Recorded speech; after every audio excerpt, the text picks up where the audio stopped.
तो देखिए, लगातार आपको हम कोलंबो से ये रिपोर्ट्स दिखा रहे हैं और इस रिपोर्ट को दिखाने का मकसद यही है कि चीन की जो विस्तारवादी नीति है उसके जाल में कैसे श्रीलंका फंस गया। देखिए, सीधे कोलंबो से हमारे संवाददाता विवेक वाजपेयी ग्राउंड रिपोर्टिंग वहां से कर रहे हैं, उनका रुख करते हैं। विवेक, ये जो एक्सक्लूसिव रिपोर्ट हम दिखा रहे हैं, आप गए उस जगह पर और आपने देखा कि चीन अपने विस्तारवादी नीति के तहत कैसे अब श्रीलंका पर एक तरीके से कब्जा करता हुआ नजर आ रहा है। चीन की यही नीति रही है कि किसी भी मुल्क को इतना कर्ज दे दो कि उसके कर्ज तले वो दब जाए। श्रीलंका का आखिर जो हाल हुआ है उसके लिए 100% अगर चीन को जिम्मेदार ठहराया जाए तो गलत नहीं होगा।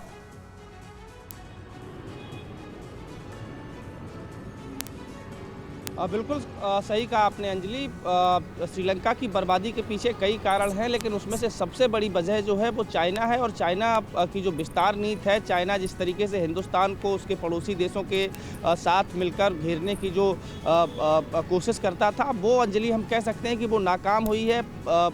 श्रीलंका की जो स्थिति है, यहाँ के लोगों को अब लग रहा है कि चाइना का साथ देकर यहाँ की गवर्नमेंट ने सबसे बड़ी गलती की है। यही महिंद्रा राजपक्षे 2014 में जब प्रधानमंत्री थे तब राष्ट्रपति जिनपिंग आए थे और जिस पोर्ट सिटी की आप बात कर रहे हैं उसकी आधारशिला तब रखी गई थी। अब वो चीन की जो पोर्ट सिटी है वो श्रीलंका की गले की फांस इसलिए बनी है कि चीन अब करीब 50 अरब जो उसने लोन दिया उसमें से $5 अरब चीन ने वापस मांगे हैं श्रीलंका से। वो भी ऐसी स्थिति में जब श्रीलंका के पास खुद के पास कुछ नहीं बचा है, यहाँ के लोगों के पास एक बात बताइए, आप वहाँ पर लगातार मौजूद है, आप वहाँ पर आज के वहाँ हालात क्या हैं? क्योंकि कल जो आपने तस्वीर दिखाई थी इंडिपेंडेंस स्क्वायर की, वहां पर भारी संख्या में लोग इकट्ठे हुए थे और भारी प्रोटेस्ट चल रहा था। सीधे तौर पर प्रधानमंत्री राष्ट्रपति के इस्तीफे की मांग कर रहे थे लोग।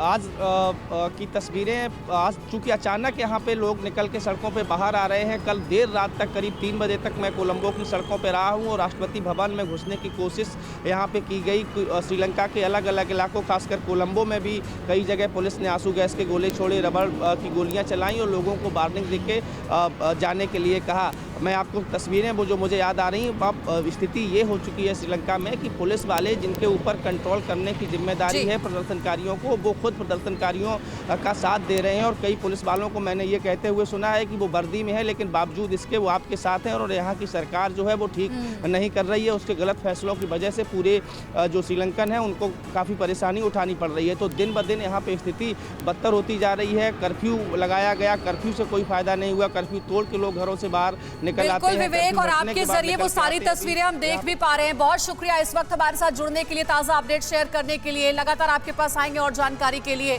तो चीनी साजिश का जो एपी सेंटर है श्रीलंका में, वहां से भी ग्राउंड रिपोर्टिंग TV9 भारतवर्ष ने आपको दिखाई है। लगातार अपडेट्स आपके साथ शेयर करते रहेंगे।